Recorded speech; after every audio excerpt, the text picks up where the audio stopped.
Turn your Bibles in the book of First Kings. First Kings chapter 8. First Kings chapter 8.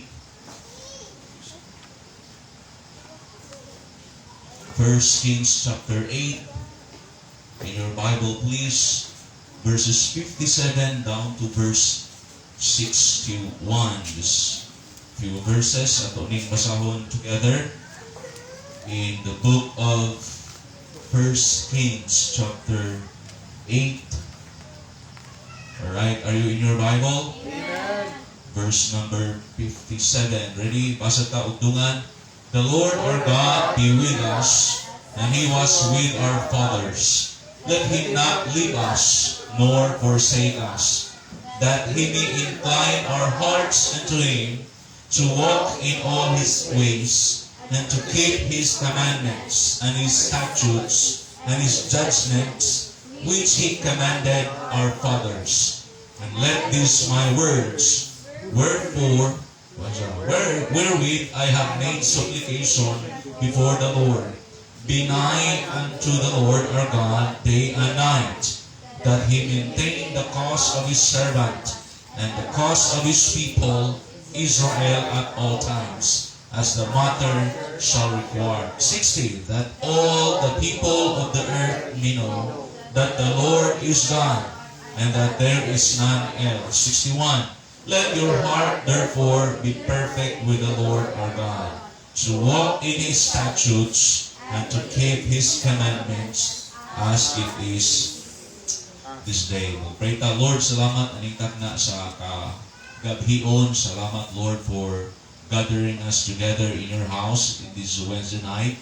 Thank you, Lord, that you are faithful always sa among mga kinabuhi. There are times, Lord, that we failed, Lord, but thank you that your faithfulness is continually, Lord, shown upon our lives. Father, tonight, nagampo ko ng imong pulong will find a place sa magkakasing-kasing. At the same time, Lord, will educate your people, will edify and exhort your people to follow your will upon their lives. Salamat, Lord, sa imuhang pag-uban namo sa pipila ka adlaw nga milabay until this middle of the week. Lord, you are so good. Please, Holy Spirit, ikaw Ginoo magahatag og pagpanabot, pagkaalam, kahibalo nga mga ngalangitnon, ano na yung pulong Ginoo makasabtan sa imong mga kakauhan. Gabita ko imong alagad, i-bless ang mensahe sa ngalan ni Christ, mong giampo ning tanan. Amen and amen. Take your seats, palihog mga lingkod mo. Okay. Tonight, I'm going to speak a message entitled The Building Blocks of Blessings. The Building Blocks of Blessings. I think kita na siguro tag building blocks. Kita na tag mga blocks. Amen. I just want to explain this to you para masabtan na to. You know, building blocks are much more than just a toy. Ang una-una na to, kung mag-isgot kag blocks, tulaan. They open up an entire world of symbolism. So, kaning building blocks na term, doon na i-symbolize and define outside the context of play toys. You know, building blocks are tagaan tawag meaning. That is the meaning actually of building blocks. The basic things that are put together to make something exist. That is one of the meanings of the word building blocks. Another meaning is basic, structural, and functional units of life. Example, kitang tao, we are composed of some building blocks in our body. Dili ni mabuhi ang atong lawas without these elements na nag-compose sa ato ang lawas. to survive. These are building blocks in our bodies. The very simple illustration is a building like this. Kani nga building, dili lang usa ka materials ang gigamit ani. This building are composed of many construction materials. Naay lansang, naay plywood, naay puthaw, naay siminto. Amen? And it is being put together to make something exist. Kasi nakasulay na to og play of blocks. Maragwa kita nakasulay. Si Roslyn na nakasulay. You know what? Try to visualize for a moment. Trying to play with but a single block. Usara ka buok ba nga block ang imong dulaan? Sigurado ko di ka ma-enjoy. Why? Because building blocks work together. Dili pwede nga usara ka buok. Building blocks only work when put together. You cannot build anything with just a single block. But when you gather the various pieces together for a single purpose, you can accomplish something great. No, ang atong mga anak enjoy kaya na kanang blocks. No, especially mo atos lang mga dulaanan, yan ay mga blocks, they will enjoy bisag unsay ilang pormahon. Mapurma kutob sa moabot sa ilang una-una using that blocks. Now, there's another thing that I want to show you. Beyond the two, ang una-una manggod sa building blocks, dulaan na yun eh. But again, kaning term na building blocks, dili lang ni dulaan, doon na ni meaning nga gi-symbolize that is applicable to our life. Building blocks are an inventory of what is important in life. That's the meaning, another meaning. Building blocks are an inventory of what is important in life. Kaning word nga building blocks, usa ni ka concept nga gigamit sa mga adults na, mga dagko na, to make better decisions in everyday daily living sa ilahang kinabuhi. And strive towards growth. Bisan pag-unsa ka complicated man atong kinabuhi gyud. Ang atong kinabuhi aning kalibutan are like blocks. It is composed of building blocks. Amen? But you know what? Building blocks lay a solid foundation. Reminding us of where we started and where we want to go. So kanina yung building blocks, this is a way nga muhimo ka og inventory sa imong kinabuhi, imong i-inventaryo imong kinabuhi kung asa ka gikan ug asa ka moadto. Amen.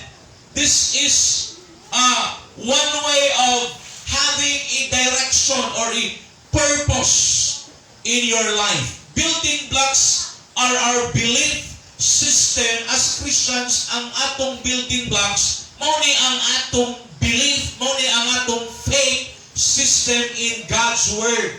Amen. That they keep us grounded in what matters. Because of the Word of God, because of our faith in God's Word, ang atong kinabuhi mga kaigsuonan, keep grounded and strong even of what is going on around us. Now sa atong kinabuhi mga kaigsuonan, we need God's Word. Amen. We need God's Word. We cannot build a solid Christian life. We cannot build a strong family without the Word of God. Without God's Word. You know, they are a compass for what is right and wrong. The building blocks. But listen, the blocks don't build Nakita ni mo na? Dili na pwede nga sila-sila mao'y mag-build. Kinahanglan na dunay tao, dunay kamot nga pukupot ana ug mupurma sa gusto niya nga ipurma. Yes. Hello, amen? Same is true in the Christian life. Ang panalangin sa Ginoo require these 5 building blocks of blessings. Now, atong tanawon, there are 5 characteristics of true biblical blessing as seen in the blessing of Solomon. So atong tanaw ni ang story sa kinabuhi ni Solomon o sa mga Israelites in the book of 1 Kings chapter 8. There are 5 ka building blocks of true biblical blessing nga atong makita sa kinabuhi ni King Solomon. Number 1, makita nato preparation. Preparation. What is preparation? Preparation means the process of making ready. Pagpanandam. Look at verse 54. Look at your Bible, please. Wala tay Bible diha nga ipakita para mo-apply ka sa imong Bible. Look at your Bible. We need to familiarize our Bible. Amen? Look at your Bible. Now, sa atong time karon kinahanglan ma-master na to atong Bible. Now, muna, please go to your Bible.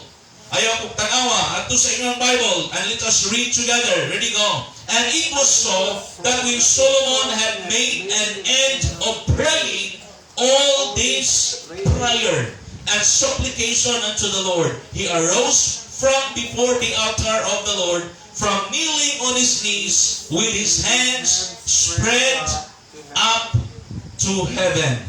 Now, tuminaw, that is a preparation. Kabalo ka, before ni mga kaigsoon, kung imong tanawon ang mga following ang mga verses, this is the time na si King Solomon moatubang sa katawhan sa Israel. He's going to talk to the people of Israel, the Israelites, about the dedication of the temple. During this time, nahumana ang temple, the first temple, but wala pa na-dedicate nga to sa Ginoo. Kung imo ning tanawon, this is talking about the dedication of the temple nga gitukod ni King Solomon. So sawa pa nila gigamit officially, ila sang gi-dedicate sa Ginoo ang mao nga temple, ang mao nga building ngadto sa Ginoo. And Solomon need to stand before the people. Pasadyang, wa pa sa mga kaigsunan, ni tindog, sadyang wa pa sa ni atubang, ni barog atubangan sa mga katauhan para mo istorya. Kabalo ka ang gibuhat ni King Solomon, he made a preparation. Made a preparation. You know, preparation is very important. Amen. Si Solomon, mga kaigsunan, wala na ni tindog, atubangan sa mga tao, unya, kung sa'y musulod sa iyang una-una, are you with me? Amen. Iyang istorya. No. He made a preparation. Yes. What preparation? Iyang imo. Solomon prayed to the Lord. Before he stood and blessed the people, he prayed to the Lord. You know what? Prayer is very, very important. Amen. One of the building blocks of blessings is prayer. Amen. Are you with me, mga Kristohanon? Amen. Mga kaigsunan, magsigit ag handom og panalangin sa atong kinabuhi, pero kita kabalo mo ampo, wa kay ampo-ampo. Forget. Yes. Ayaw kag desire o blessing, ayaw kag mga kaigsunan og handom og huna-huna og panalangin nga bisan na malangganis pag-ampo. Kita kabalo mo ampo. Amen. Yes. Hello, amen? Right. This is the first building blocks of blessing. And we need to make an inventory sa atong kinabuhi tonight. Amen. Do you really want the blessing of God? Amen. Gusto ba yung panalangin sa Ginoo? I'm not just talking about money. Dili lang kwarta, mga kaigsunan. But all the kinds of blessing na pwede ihatag sa Ginoo sa iyang mga katawhan. But di na mahitabo, mga kaigsunan, kung di ta mag-ampo. Amen. Listen to me. Kung doon na may most neglected nga gibangon karon, it is prayer. Amen.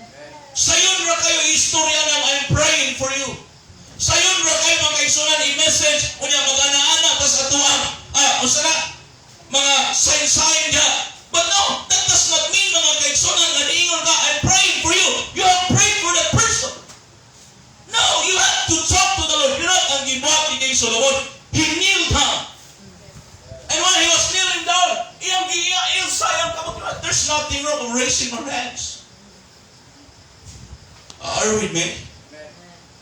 There are times mga kaigsunan nga sa atong pag-ampo, atong iluhod ang atong mga tuod, o sa atong pag-ampo, we will spread out our hands to heaven, asking God to answer our prayer.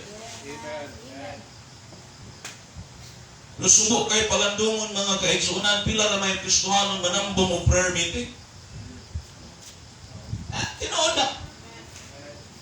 Pila na ka Kristohanon ang mo-attend mga kaigsunan o prayer vigil, samot ng prayer vigil. But they do not know that the most important thing in the Christian life is learning to pray. Amen. Pray. It's prayer. It is prayer that produces power. No wonder mga kaigsunan sa atong time karon daghang mga Kristohanon weaklings. Weakling ng mga Kristohanon nga dali magluod, dali ma-offended. Why? Because they do not pray. Dali mo backslide. Dali mo compromise. Why? Because they do not learn to pray. They do not have the strength. When temptation came, they cannot say no. Why? Because they do not pray. Amen? Kabalo ka, unsay usang ilhanan sa usang ka Kristohanon nga kana ang Kristohanon nakatubo na, nihangtong na, ligo na Kristohanon, you ask his prayer life.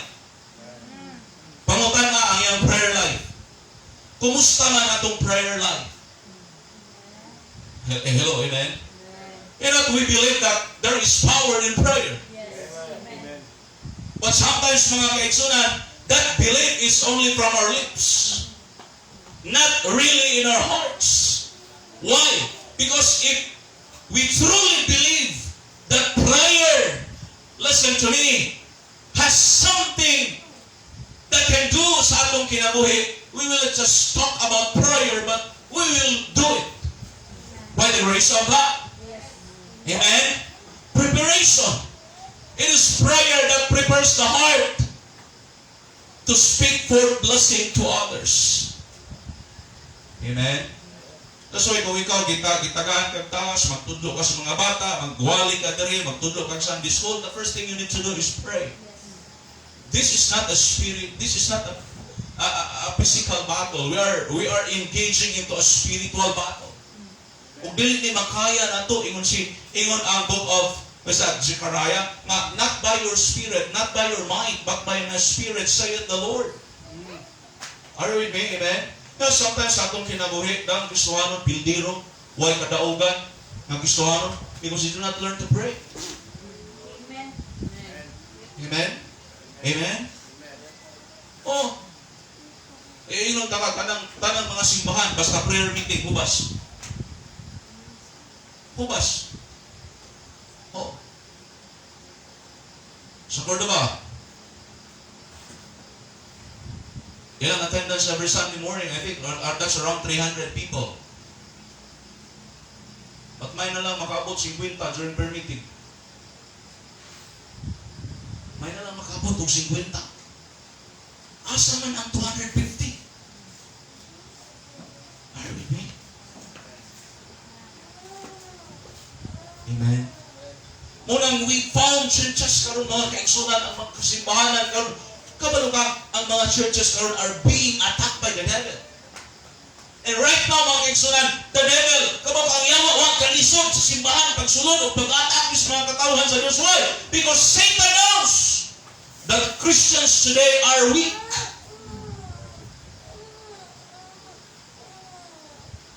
Are you okay? Amen. This is for all of us. This is not just for you, but this is also for me.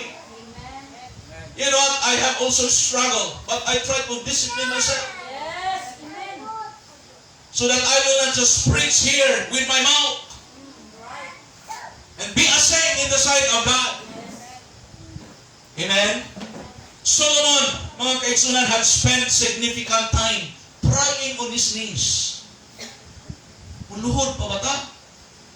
Paso sakit mas tuod sa una, gani mo pata na luwas. Ribulto atong giatubang, muluhod ganita. At tinuod na. Siguro ba na ito din yung kasulay pagkagikan dito sa puntahan sa simbahan pa doon, dito sa altar ng kasulay tagluhod.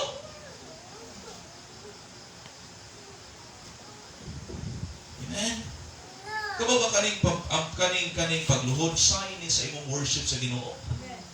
Ito nang di ko pwede nga may ganawa na mo gisimba ng batuhan na, kanang kahuya na. Ginudhan na. Kung samtang nag-ampo si King Solomon, ang iyang kamot yung isa. You know what? There are many interpretations of raising hands. One of the interpretation of raising hands is that is a picture of surrender. Yes, right. Amen. Di ba kanang muisa ka kanang di? Amen. I look at the other day sa drone footage sa war sa Ukraine o Russia. You know, luoy kay tanawon ang tumusa na lang kasundalo na bilin sa Russia. O nakita siya sa drone. Ug samtang nasa dito sa drone, gahangad siya sa drone sa Chinyas. It means surrender na ko. But ang nag-operate sa drone na ay sign kabalo ang mga sundalo kung sa to'y gihimo sa drone mo ana pa to musaka siya kaduha na sa sign nga tinuod na imuhang kwan gipa-agree siya unya ni sign sa siya kung makasigurado ba siya nga di sapat yun unya ni balik og sign ang drone nga dili sapat yun sunda lang ang drone so gisunod niya ang drone ang to naabot sa dito sa mga Ukrainian, pagkadoon sa mga Ukrainian, ang uban nga grupo, wa kabalugi. Girak-rakan sa. Uya gito. Pero may gani kay, na-rescue rin siya. Ni-surrender siya na dito ko. Ngayon, ang naman ko dinis gubat. Kaya ano, nakagubat niya, waka kabalong, ano nagas gubat. I want to go home with my family. Kaya ilang tao sundalo. Raising hand is a picture of surrender. Yes. Amen? Kabalo ka ng word nga mag-surrender tas Ginoo. Kanang word ba nga surrender? Hindi mo na siya binayot siya sa kalimutan kung surrender ka. Kanang bayot ka, diba? Tuduan ka na, I surrender, do not give up. Huwag kabalo ka kung sa Christian life. We need to have a surrendered life all the time at ubangan sa Ginoo. Kanang ka nga, Lord, huwag ko'y mahimo. Without you. Amen? You are my Lord. You are my God. That's what Solomon did. He stretched his hand toward heaven. And listen, you know, blessing begins at the point where I am in the posture of prayer. Kabalo ka ang panalangin, ang unang-una mo ganito, panalangin, puno ng bulsa. Kabalo ka ang panalangin nagsugod sa dihang ikaw nagampo. Kaya sa dihang nagkampo ka, blessing na. Amen. Amen? Sa dihang nagkampo ka, blessing na. Kabalo ka, blessing starts in the place of prayer. Beginning your day in prayer on your knees before the Lord. With hands lifted to Him, puts you in a position where blessing can flow through you throughout the day. Kinsa man diri nato nga mag-ampo pa ka sa di pa musugod ang adlaw ug himuon nimo sa imong kinabuhi.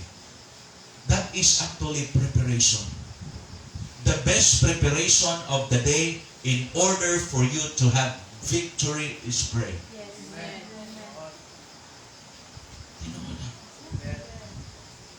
Amen? Psalm 5 verse 3. Ato ta sa Bible. Ako nang gituyo para wala may iban but Basig magamit na ito sunod Sunday na type verses 3. We will use 2 screens. Psalm chapter 5 verse 3. But open your Bible. Nindot ni magsimba nga mag-apply kag Bible. Verse 3. Kansi ko diri ako rin mag-apply. Verse number 3. Ready? Basa na. My voice shalt thou hear in the morning. O Lord, in the morning will I direct my prayer unto thee and will look up. Ingon si David. That is David, son of David. Yung sa sayos bunta. In the morning, I will direct my prayer unto thee and will look up. Psalm 88 verse 13. Psalm 88 verse 13. Ready? Basa ka. Ano mo? Basa lang. Psalm 88:13. But, ready? Basa. But unto thee have I cried, O Lord, and in the morning shall my prayer prevent thee. Wow. Amen. Indot no nga buntag sa'yo. You are talking to the Lord. We are talking to the Lord. Nanong buntag man? Why morning? Kapag ka kaning buntag sa'yo, ang atong utok, presko. Yes. Di ka nakapahulay ba? Yes. Amen. Let us be honest. I praise God for you. I praise God for us. If natay time sa gabi, igikan kay trabaho, makaampo paghapon ta. But many of us are tired. Which manikamot kita nga makaampo. But prayer is more struggling during night. Amen? Pero ka nang gikan kag pahulay, nindot kayo mga ampo, yung una-una, presko pa, na ba, empty pa, you can concentrate to the Lord sa imuhang prayer. But another reason why it is morning in Lamentations chapter 3 verse number 21. Ang Lamentation is na sa next sa Jeremiah. Lamentation chapter 3 verse number 21. Let me read this to you. This I recall to my mind. Follow me with your eyes. Therefore have I hope. It is of the Lord's mercies that we are not consumed, because His compassions fail not. They are new, what? Every morning. Every morning. Great is thy faithfulness. Why every morning? Kabalo ka, nganong kinahanglan tang mag-ampo sa buntag? Because every morning is another opportunity for us to be thankful to the Lord that we are still alive. Kabalo ka kanang nakamata kapag kabutag, mura nag milagro. Milagro, mura nagpagkabanhaw. Kada buntag, resurrection. Kaysa dihan natulog ta, mura tag patay. Kita ta natulog, mura yung patay. Munang pagkabuntag, mga kaigsunan, that is a resurrection day. That talks about, mga kaigsunan, that God's mercy is new every morning. His compassion is new every morning. His faithfulness is new every morning. Pag-u kada adlaw. Wow. Amen? Psalm 90 verse 14. Balik na gaman. Psalm 90 verse number 14. Open your Bible please. Verse 14. Psalm 90 verse number 14. Shall we read together? Ready goes. Oh, satisfy us early with thy mercy, that we may rejoice and be glad all our days. Kabalo ka ato ning ang kunon. Doon ay mga adlaw, mga kaigsunan. Tunga pas adlaw, wa na gisapot na ta. Wa na nagkagubot na ta. Tunga pas adlaw, mga kaigsunan. Di na may tsura atong naong. Di na may tsura atong kinabuhi. Kabalo ka, ang inungdan raw, agitan ni Gunas Ginoo. Tibuok adlaw, mga kaigsunan, ang nabati na to kakulang. Wag dili katagbawan. Nga naman, kay una, wag ka natagbaw sa Ginoo. Ingon ani di ay Ginoo nga kung matagbaw bitaw ta sa Ginoo, sa uban pong mga butang pwede ta dunay katagbawan. Tinuod ni sa. Amen. Amen. Proverbs 8:17. Turn your Bibles in Proverbs 8:17. Shall we read? Verse 17. Proverbs 8, verse 17. Ready? Go. I love them that love me, and those that seek me early shall find me. Amen. Those that seek me early Indeed. shall find me. Kabalo ka kanang mga tao na busy kayo, lisod nimo masakpan, at tuanag sa iyong buntag silang balay. Yes. Kanang nagbanag-banag pa. Masabot na, wa pa kalakaw. Kaya kung muadto kang udto na, alas 8 na, di na nimo masakpan. Di na nimo maabtan. Di na nimo maistorya. Di na pwede nimo duolon. But kung muadto ka earlier, you can find Him. You can talk to Him. God said, those that love me, do you love the Lord? Yes. I love them that love me. And those that seek me early, katong nangita na ko sa iyo, shall find me. Amen? Oh, another nga interpretation ani para nis mga young people. Samtang batanon pa ka, samtang early, at your early age, to seek the Lord. Ay nahulatang matigulang ta. Masigwa na tayo panahon. Masigwa na tayo opportunity. At your early age, you follow God. You obey God. Amen? Kanya na ay blessing shall find me. Diba? Kaning mga gagmay ng mga bata nga na matuto das Ginoo, mo ni dako percentage ni kadag ko, they will serve the Lord. You can find them serving God. Amen? Oh, nausay magpapadlong na itong mga anak. Sige lang, padlong na itong mga bata. Turan ning ang tuson. Di ka na kita mo undag pamadlong ko. Kaya mo man atong trabaho. Amen? No? Karon nga kaming vibes ni Persus, I observe nga sa dihang nagtubo siya, the more siya naka-learn, o daghang butang sa kumakaugtas ng Persus. Makaugtas. Ay na to sa inyong mga anak. Ano ba, tuo ka nga, magkadako na magkabutan, magkadako, magkadaghan, o mahibangan. Ba't lang yung damunda? Psalm 63:1. Psalm 63 verse number 1. Are you following? Psalm 63 verse 1. Psalm 63 verse 1. Magukap yung Bible. Verse 1, ready go. O God, Thou art my God, early will I seek Thee. My soul thirsteth for Thee, my flesh longeth for Thee in a dry and thirsty land where no water is. Look at that. Early will I seek Thee, my soul thirsteth for Thee. Tapo ba tayo kauhaw? I do not know, but there are some people, even me, nga lami kayo inom og tubig kanang sayos buntag. Actually, maunay dapat himuon. Warm water daw. Yes. Pero ang ganahan na to kay kape man.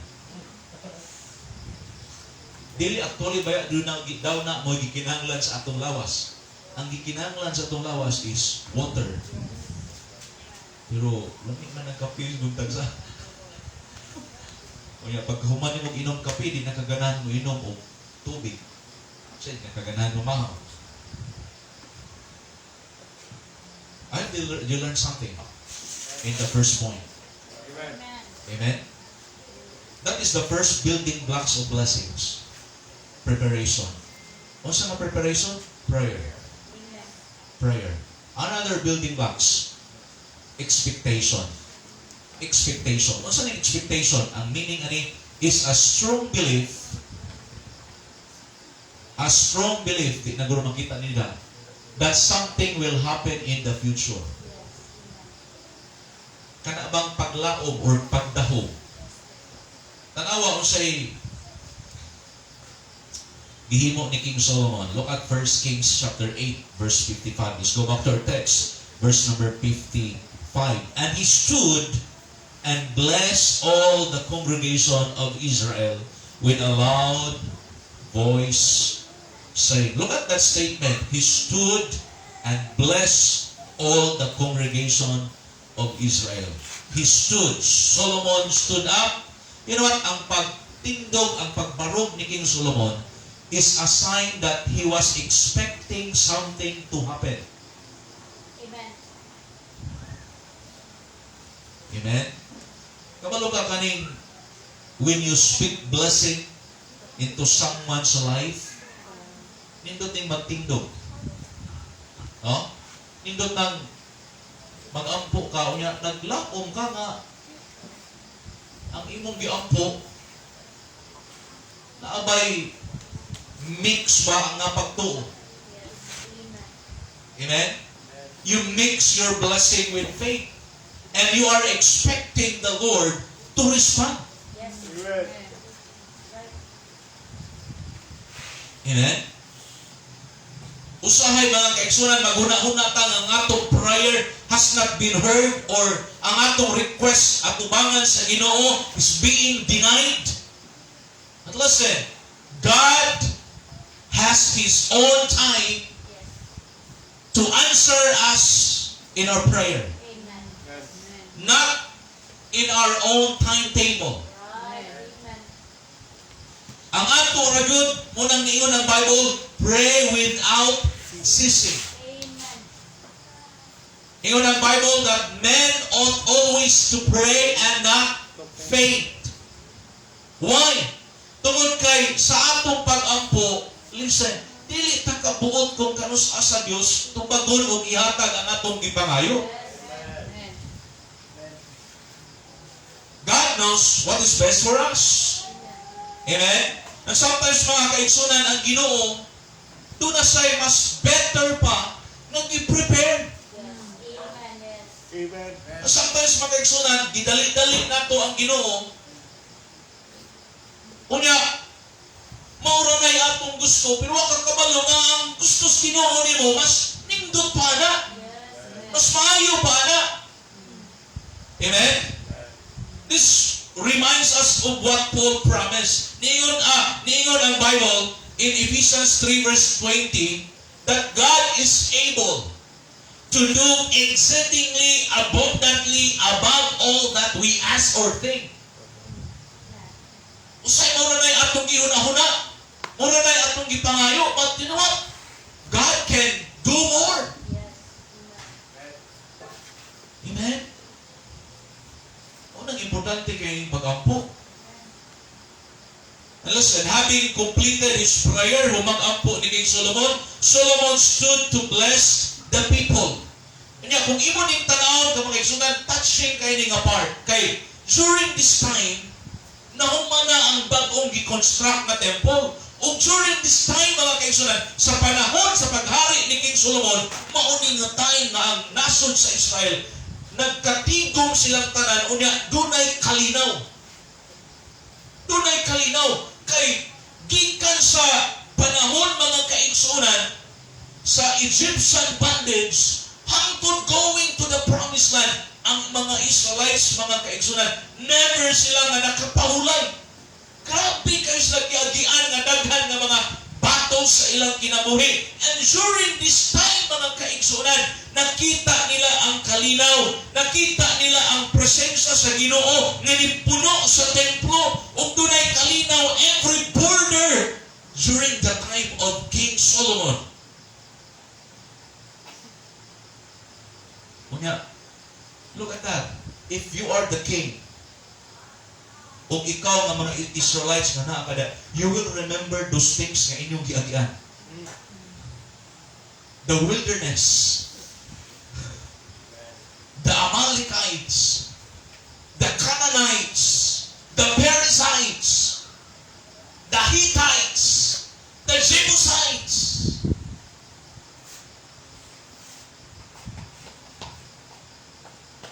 Napadaw to'y usa diha koy nila. Di mo tights. Sabi na ito nga pastor mo. Tanan mo na tights. Tights man na. Ug samtang dito sila, this is something mga kaigsunan that is touching and moving scene nga nahitabo during this time. Nga si King Solomon, mga kaigsunan, pray, he looked back on the long road from Mount Sinai.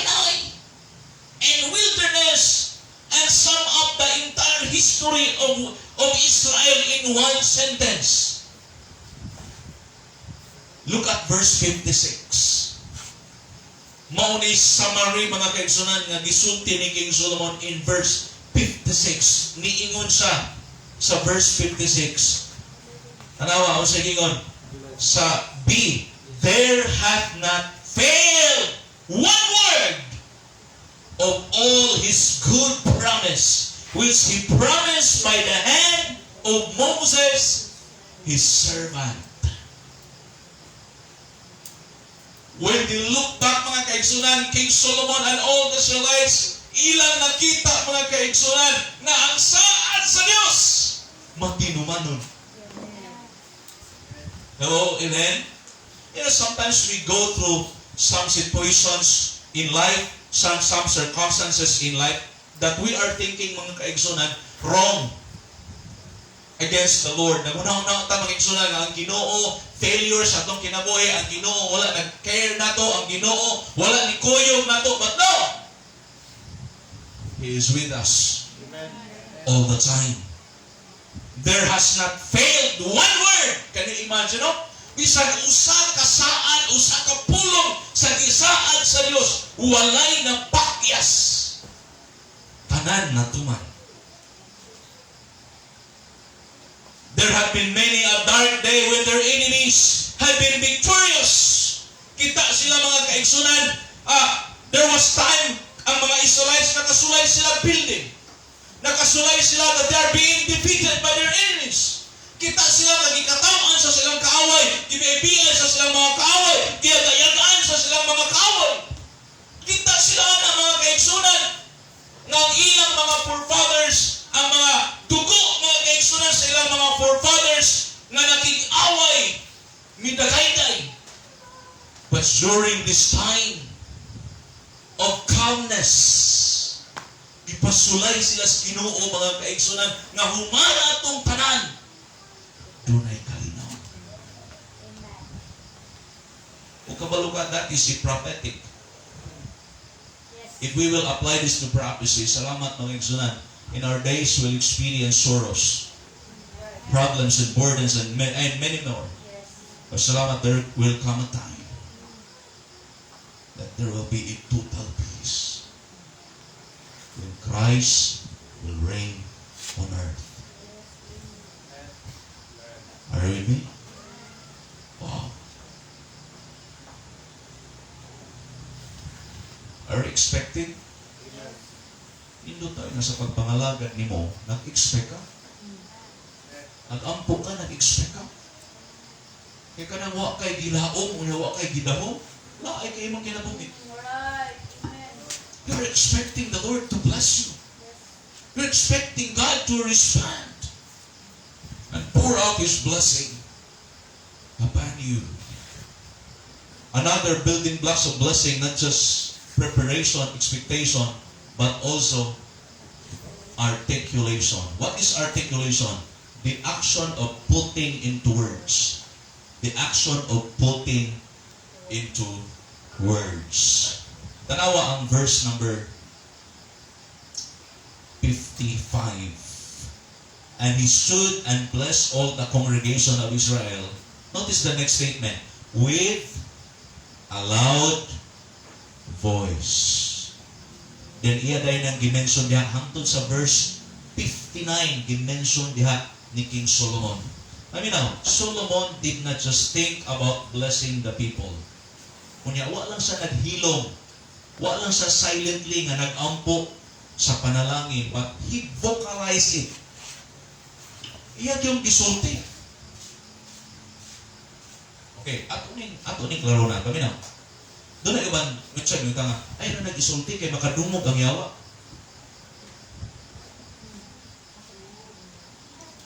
Yeah, that's true. Kaya ang yawa, dili man siya all-knowing.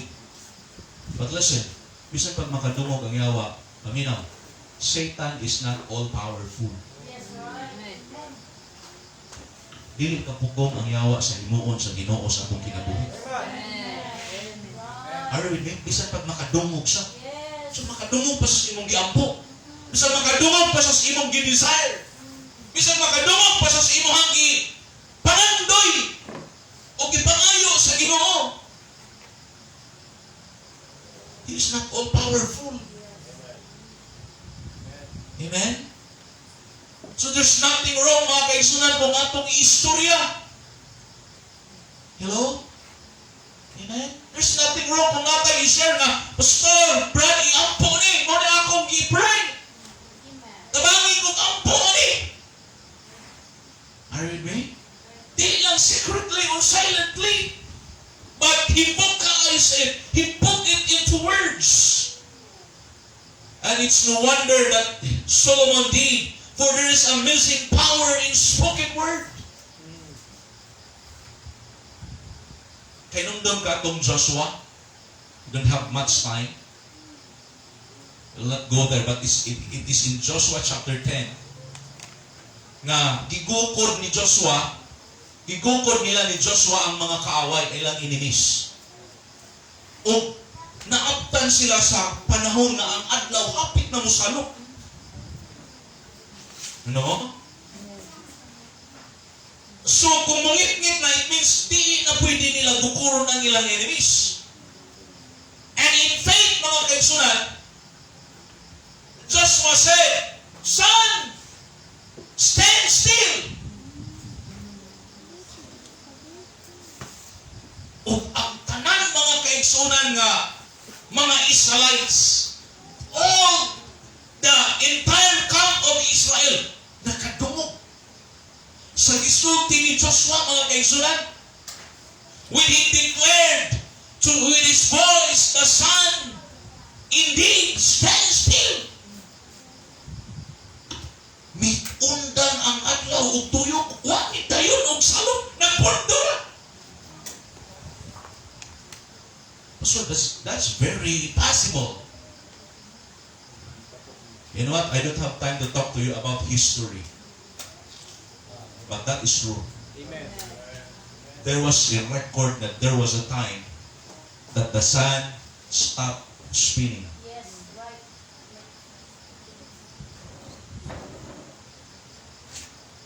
Wa ni dayon og salok. Nagpundor. That is by faith. Amen. Amen? There's nothing wrong eh. No? Huwag tanang, nindot ka nang nabitaw na kay tayo mag-ampo nga. Kaya naghungong. No? Don't get me wrong ha, ang Ginoo makadungog sa imong hinayon. But there are times, mga kaigsunan, na because of our faith, we're going to express it. Amen. Lagi sa nangyawa, imong padunggod. Amen?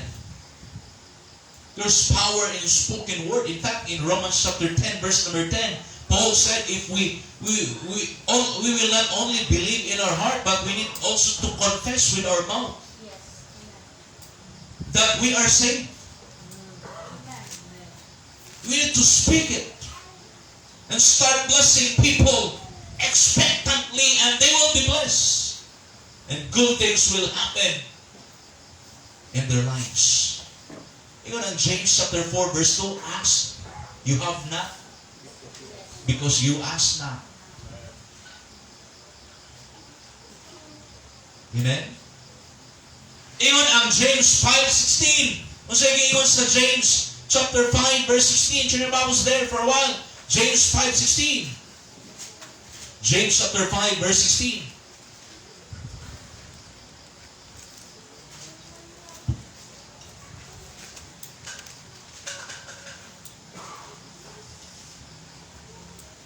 Can you read with me? Ready, go. Confess your faults one to another and pray for one another, that ye may be healed. The effectual fervent prayer of a righteous man availeth much. Look at that. Confess your faults one to another. Paminaw, mo ni gigamit, ako ni explain gamay, mo ni gigamit sa uban nga, mukunpisal kag pare, wrong. Unsay i-confess diha? Ha?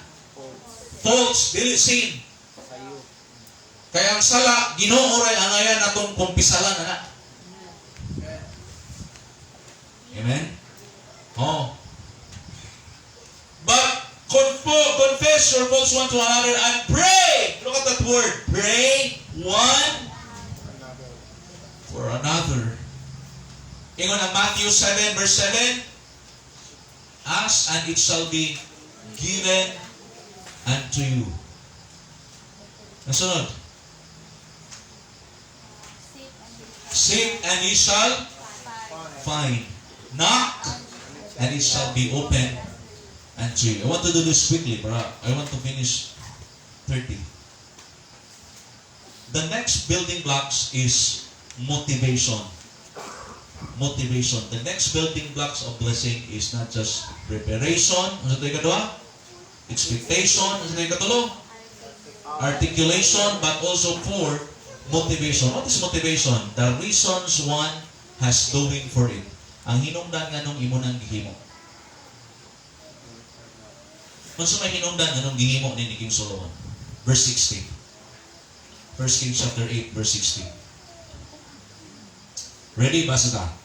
That all the people of the earth may know that there is, that the Lord is God, and that there is none else. Listen, kabalo ka si Solomon, mga kaigsunan, he sought God's blessing, dili para mga kaigsunan ang mga tao magkabalo that he was a spiritual heavyweight.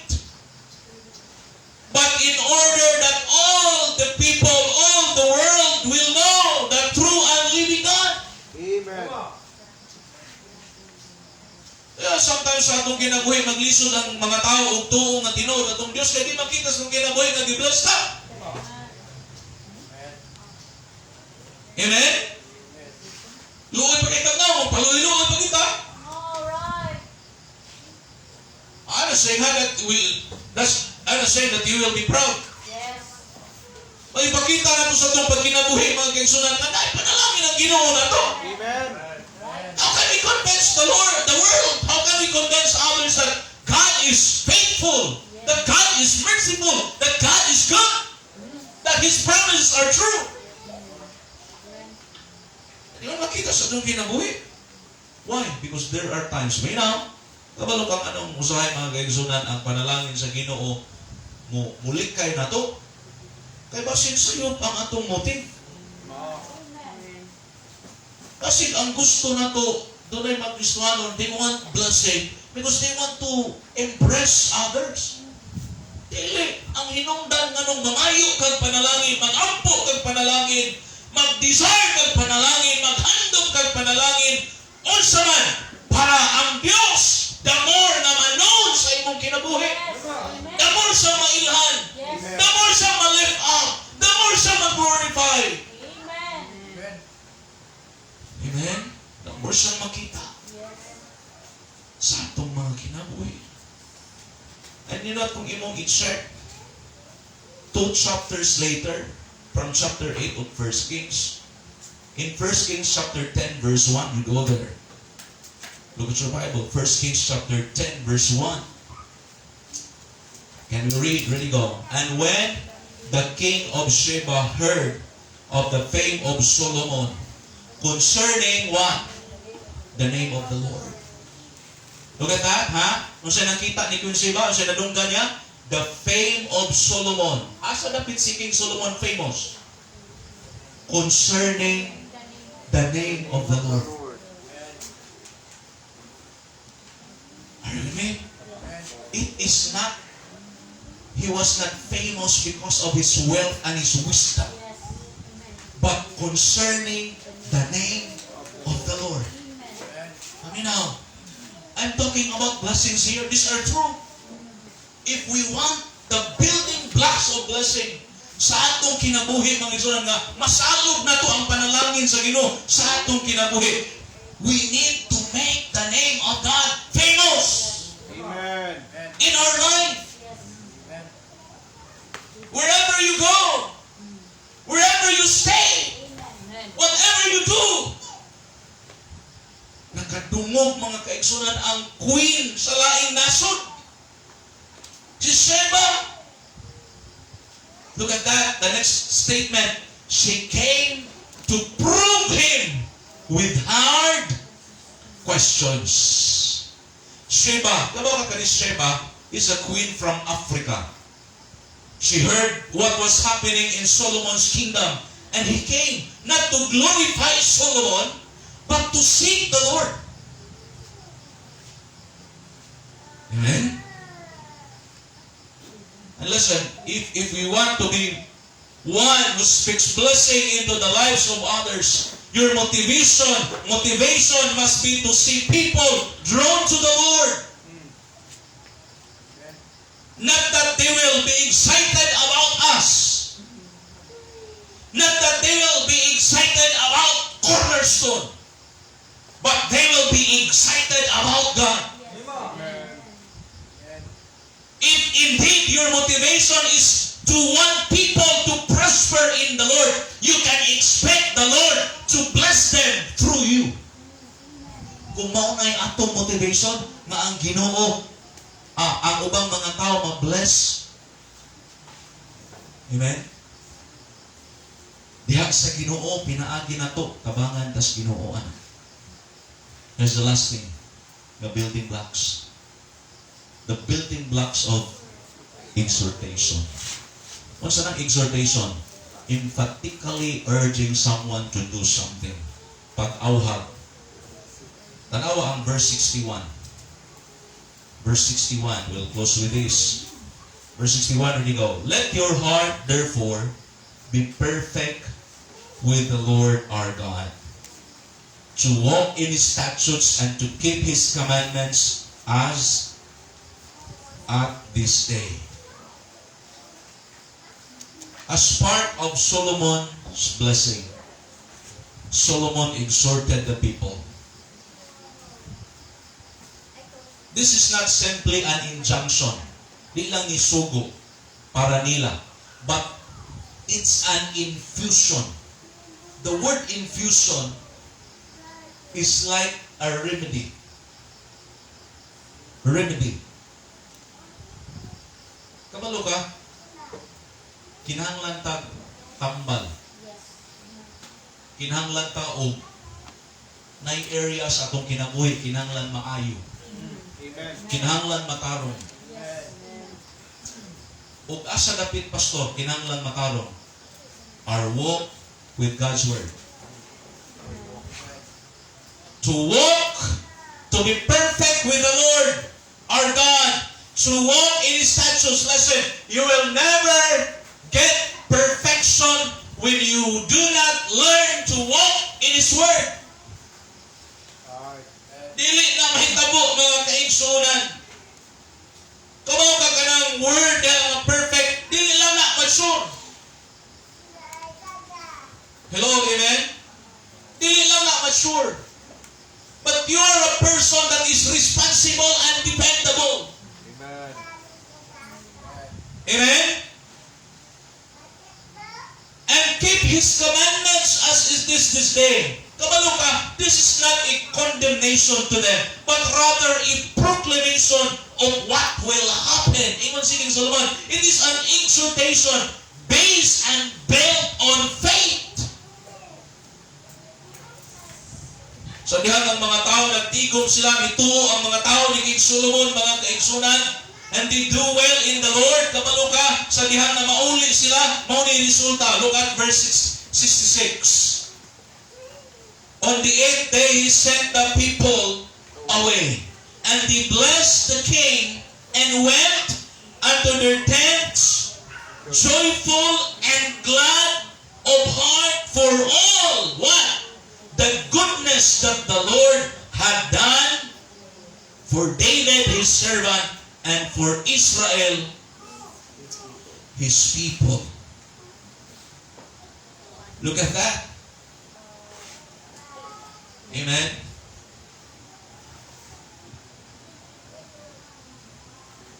Did you see the exhortation there? The people went home joyful and glad. They were rejoicing. Amen. They were encouraged that they will walk in the statutes of the Lord, that they will obey the commandments of the Lord, that they will keep the commandments of the Lord. And in fact, kung imuning tanawon din kaigsunan, this is talking about the offerings to the temple. This is talking about the dedication of the house of the Lord in verse 62, 63, 64, and 65. Kabalo ka, paminaw. This is very important. Ang panalangin sa Ginoo, mga kaigsunan, it is always channeled through His house. Amen. Dili pwede nang expecta that the blessings of the Lord will flow upon His people if we will not treat the house of God very importantly in our hearts. Amen.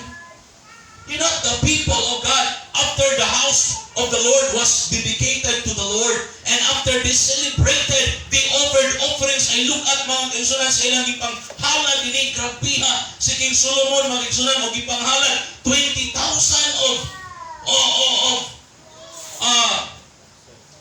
look at that, verse number oxen and 20,000 sheep.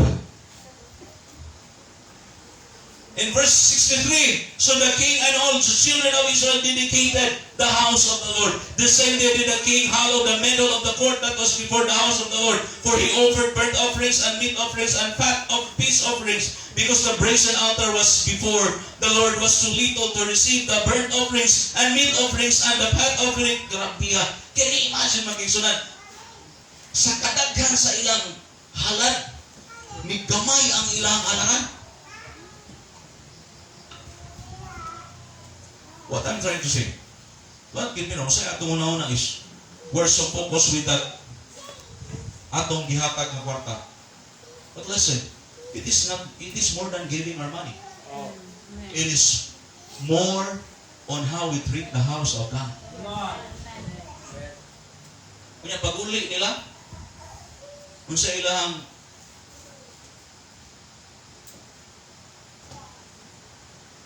na experience, joyful heart, gladness heart. Amen? They're being exhorted, and this is what we need. Amen. Di ta ka-expect o panalangin sa Ginoo kung mga lagad tayo nga way kadasik. These 5 building blocks of blessings are very important. What? One, preparation. What preparation? Prayer. Prayer. Learn to pray. Have a specific time to kneel down. And if you could lift up your hands to the Lord. Oh, Pastor, I will become a Pentecostal. No, that is not talking being Pentecostal. Amen? It means that is having a yielded, surrendered life. Isod kayo na ito at tubangon ng adlaw without the Lord. What's the second point? Preparation. Expectation. Expect. Amen? Articulation. Speak. Amen? Share that. Kaya nagtaguwa ka ako rin mo sa ako rin magampon ni istorya na. Pwede ba dunggo ni mong yawa? Parang yawa ma-discourage. Amen? Amen. There are times that we need to speak. Speak to God. Our motivation, what? Di, para na to. Yes, amen. But to make God known. Are you me?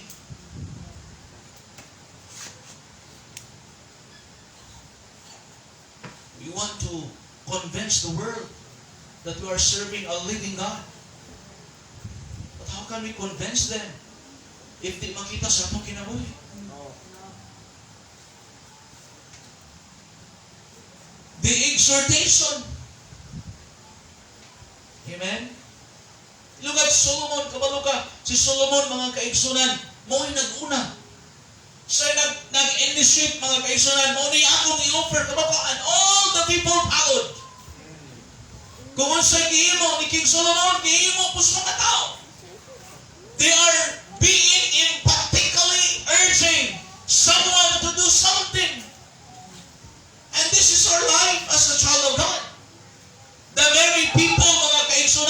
that we need to exhort is our own family. Amen. We need to urge them to do what we are doing for the Lord. How can we encourage it to do them these things if we are not doing them? Maglisod tag dasig, oy. Maglisod tag ingon sa atong mga anak, magbasa mo Bible, unya wa ka nagbasa.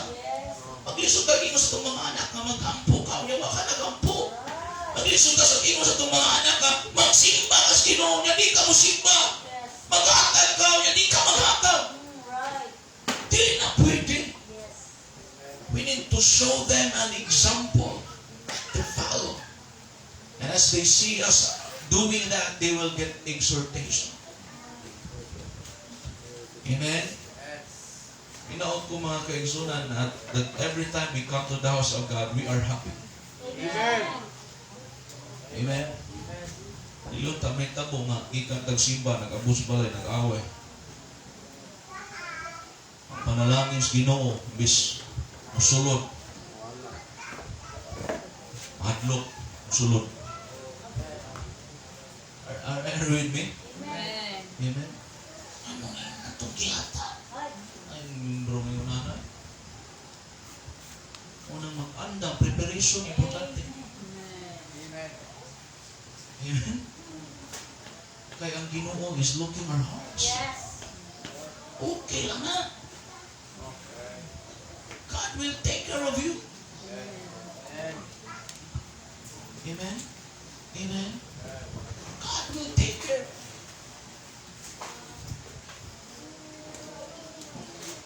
I hope tonight we'll learn something from His Word. Amen. Father, we thank the Lord tonight. Salamat sa iyong pulong. Salamat Ginoo sa pahimangdo, paghinumdong, pagdasig, paghagit na mo. How to have your blessings in our lives. Father, tonight, Lord, I personally pray for your people, especially those who are here tonight, that your blessings, Lord, will flow upon them. Materially, physically, and labaw sa tanan, Lord, spiritually. Lord, tonight, I do not know what are the desires of your people. I do not know, Lord, how you have spoken to their hearts. But Lord, whatever it is, may you hear them tonight as they come. In Jesus' name.